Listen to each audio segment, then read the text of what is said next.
assertions of Mr. Tiglao in his several published articles. How can we consider a passage in a book that claims former President Joseph Estrada vowed to remove PRP Sierra Madre from Ayungin Shoal at the request of the Chinese government? Mariing pinabulaanan ng mga anak ni dating Pangulong Joseph Estrada na sina Senators J.V. Ejercito at Jinggoy Ejercito Estrada ang mga pahayag na ang kanilang ama ang chief executive na nangako sa China noong 1999 na tanggalin ang BRP Sierra Madre. It's impossible he will commit to remove the same. Which has significant symbolic and strategic value for the Philippines' territorial claims and sovereignty in the West Philippine Sea, was carried out under my father's leadership. The Estrada maneuvering and the fall of Camp Abu Bakar, the Moro Islamic Liberation Front's second largest camp, the culmination of the Estrada administration's all-out war against the MILF are proof of my father's strong resolve to assure internal and external security. Now, under President Bongbong Marcos Jr. is continuing what his father started, fortifying our stand in defending and protecting the territorial integrity of the Republic. Kaya naman ang sinasabing pangako na tanggalin ang BRP Sierra Madre sa Ayungin Shoal ay isang kasinungalingan. Pinaghirapan planuhin nila dating Defense Secretary Orly Mercado at ng Armed Forces of the Philippines ang mga strategy para labanan ang sinasabi nilang creeping invasion ng China. Basta na lamang ba natin bibitawan ang pag-okupa ng BRP Sierra Madre sa Ayungin? As I have said, it defies logic, Mr. President. At ngayon, ay binabaliktad pa tayo at pinapalabas ng China base sa mga binitawang salita ni Chinese Embassy Deputy Chief of Mission Zhao Ziyong. May basehan ang ginawa nilang agresibong aksyon na pag-water cannon sa Philippine Coast Guard na naghahatid lamang ng rasyon ng pagkain sa mga kababayan natin nakatalaga sa BRP Sierra Madre. Sa akusasyon nagdadala ang PSG ng construction materials, may masama po ba dito? Bakit tayo pagbabawalan makatapak o gumawa ng mga aksyon sa sarili nating teritoryo? In fact, in our submissions to the Permanent Court of Arbitration, we reported sightings of Chinese government vessels as well as unidentified aircraft in the vicinity of the Ayungin Shoal as evidence of their aggressive actions within our territory. The Arbitral Tribunal, in its 2016 ruling, declared the Mischief Reef, which is in the Spratly Islands and the Ayungin Shoal, are within the exclusive economic zone and continental shelf of the Philippines. The PCA, in its ruling, said China has failed to exhibit due regard for the Philippines' sovereign rights in its exclusive economic zone. The 80-year-old landing ship tank, a commissioned ship of the Navy, nakita nyo, bulok na, no matter how rotten-looking and unseaworthy, is an extension of the territory of our country. BRP Sierra Madre serves as a symbol of our determination to defend the Philippines' sovereign rights against challenges from other claimants and a reminder of the sacrifices made by the Philippine Navy and military personnel stationed in Ayungin to protect the country's interest.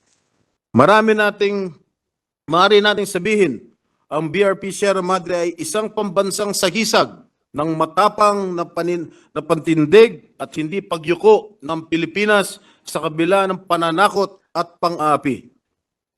Sa kabila ng kalumaan, kawalan ng maayos na suporta at pagdaan ng maraming dilubyo, nananatili itong nakatayo at matatag. For 24 years now, we have not heard of any effort to undertake other measures in continuing and fortifying our country's stronghold in the West Philippine Sea.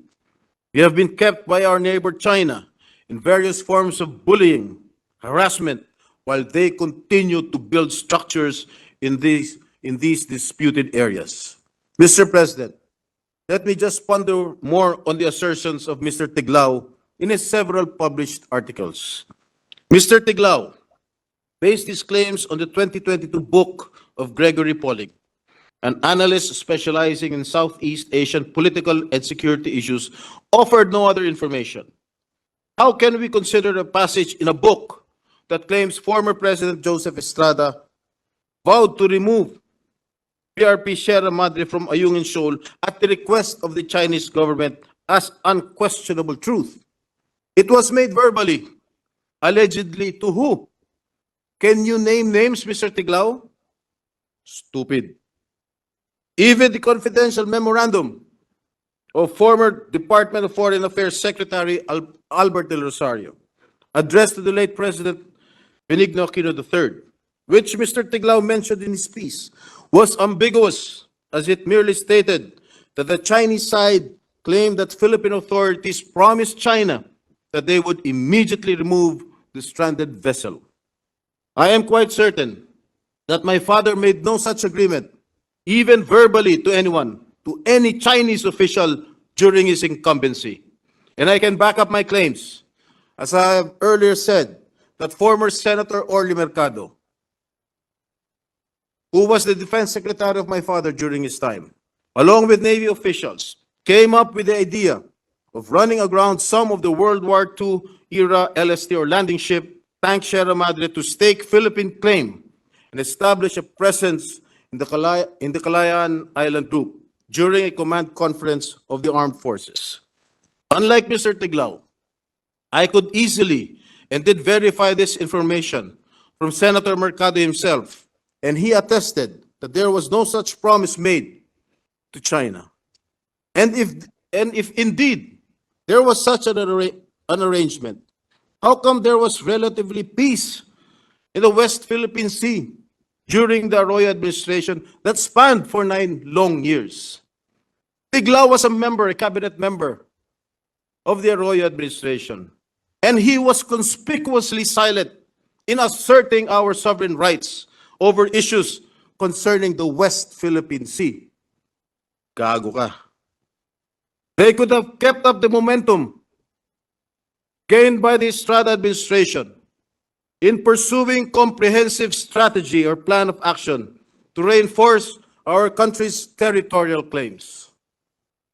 One thing certain was that under the presidency of Mrs. Arroyo, several bilateral talks were held in Shanghai that resulted in the signing of agreements related to tourism and the opening of the country to Chinese investments.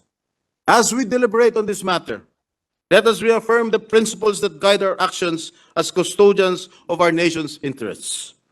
Ayungin Shoal is not just a piece of land.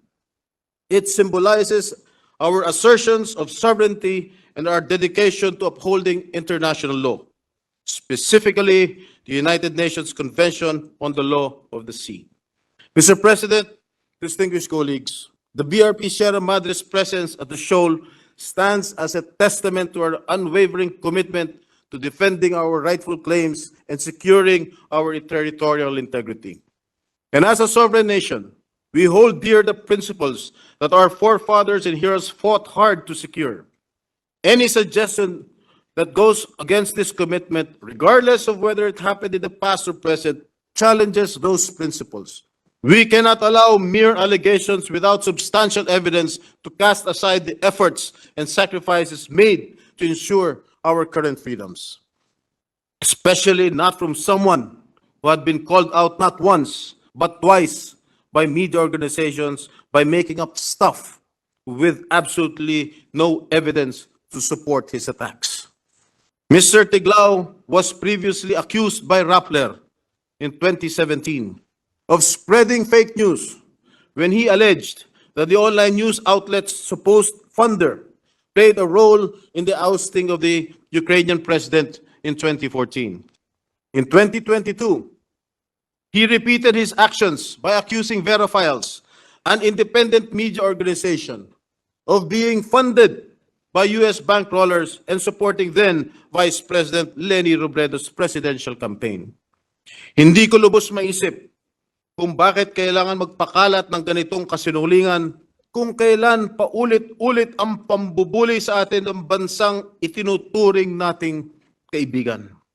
Maliban na lamang kung isa siyang makapili o isang traidor ng bayan. Ang katagang binitawan ng batikang aktor na si John Arcilla sa kanyang pagganap sa pelikula bilang si General Luna ay tila nababagay kay Mr. Tiglao. Ang sabi niya, may mas malaki tayong kalaban, ang ating sarili.